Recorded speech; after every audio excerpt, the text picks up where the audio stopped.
Σε ναυάγιο εξελίχθηκε η πενταμερής διάσκεψη που πραγματοποιήθηκε για το κυπριακό ζήτημα στη Γενέβη και που διοργανώθηκε με πρωτοβουλία του Γενικού Γραμματέα των ΗΠΑ, Αντώνιο Γκουτέρες. Κάτι που όμως ήταν αναμενόμενο, αφού η Άγκυρα και η τουρκοκυπριακή πλευρά έχουν δηλώσει εδώ και καιρό ότι επιθυμούν ως λύση τη δημιουργία ξεχωριστού κράτους για τους Τουρκοκυπρίους, δηλαδή την ύπαρξη δύο κρατών στη Μεγαλόνησο. Κάτι που έρχεται σε αντίθεση με τις αποφάσεις του Συμβουλίου Ασφαλείας, οι οποίες αναφέρουν τη λύση της διζωνικής δικοινοτικής ομοσπονδίας.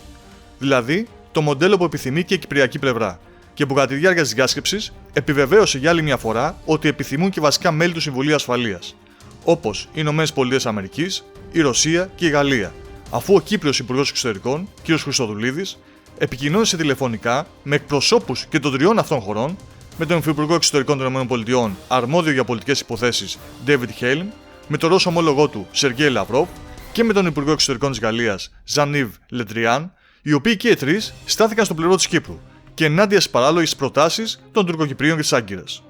Φυσικά, όπως αναφέρουν πολλά ελληνικά μέσα ενημέρωσης, αυτό το ναυάγιο το πιστώνεται και ο Γενικός Γραμματέας των ΗΠΑ, Αντώνιο Γκουτέρες, ο οποίος, χωρίς να έχει υπάρξει η κατάλληλη προετοιμασία, βιάστηκε να πραγματοποιηθεί αυτή η άτυπη διάσκεψη, που όμως απλά επιβεβαίωσε ότι τα ενία της τουρκοκυπριακής πλευράς τα κρατάει πλέον η Άγκυρα, η οποία και επιθυμεί να διαχωρίσει την Κύπρο στα δύο και όχι να την ενώσει.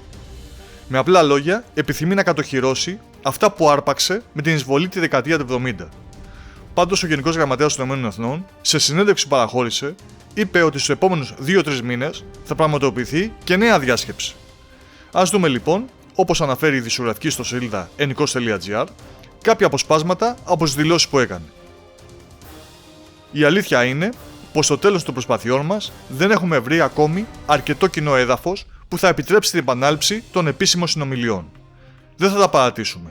Θα συνεχίσουμε τις διαβουλεύσεις μας για να δημιουργήσουμε τις καλύτερες δυνατές συνθήκες για την επόμενη συνάντηση, η οποία θα μπορούσε να πραγματοποιηθεί τους επόμενους 2 έως 3 μήνες.